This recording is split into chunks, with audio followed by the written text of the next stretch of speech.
Hello YouTube, welcome back. Chris here. Today I want to talk to you about a piece of vintage technology that wandered in the shop and something you don't see very often. I know I don't do a lot of vintage stuff on here, but this one's pretty cool and I think you might find it unique if you've never seen one of these before.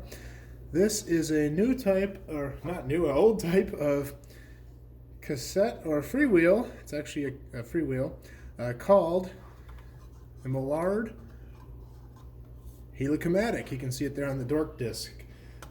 This is a variation of a freewheel designed to be taken off a little bit more like a cassette. I'll show you how that works. I do apologize, I don't have the actual tool for this because these are kind of uncommon. You don't see them very much. I believe they're from the early 80s.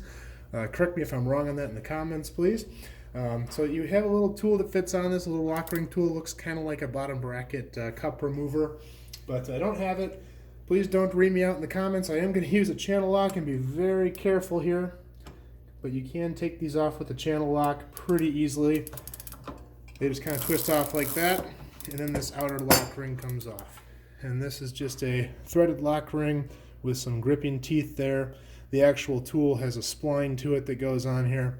And so that's what holds it on.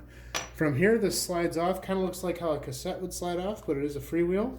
You kind of pull up, and as it pulls up, it kind of twists. And I'll show you why. And I believe this is where the helicomatic comes from, because this has kind of a helix shape in it, how it kind of twists on like that to spline on.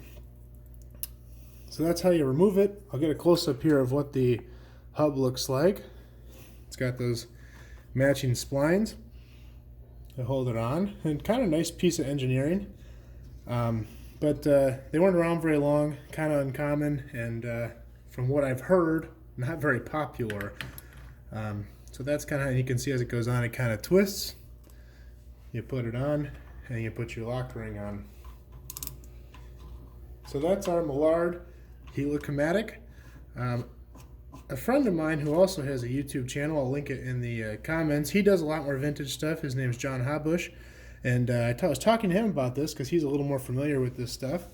And he was telling me kind of the reason behind it and his thoughts about it. So he said, number one, very difficult shifting with these. He told me that the spacing in these was always really wide in comparison to a chain. So you'd kind of get a neutral gear sometimes. If you're trying to shift between these, the chain can kind of float on top because it doesn't pop crisply between one and the other. So he said it wasn't very popular for that reason. But he also said the reason that they had created this was with one small tool, you were now able to replace or take a freewheel off on the fly if you had to replace a spoke or something. So the tool came with a lock ring tool on one side and a spoke tool on the other. So with one little tool that's about the size of a bottle opener, you could take this off and theoretically replace the spoke. So real popular with your roadie and touring type crowd back in the 80s.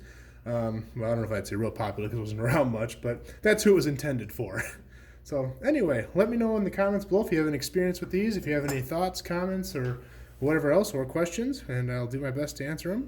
And if you like this, please like and subscribe. I'm going to make some more videos just like this.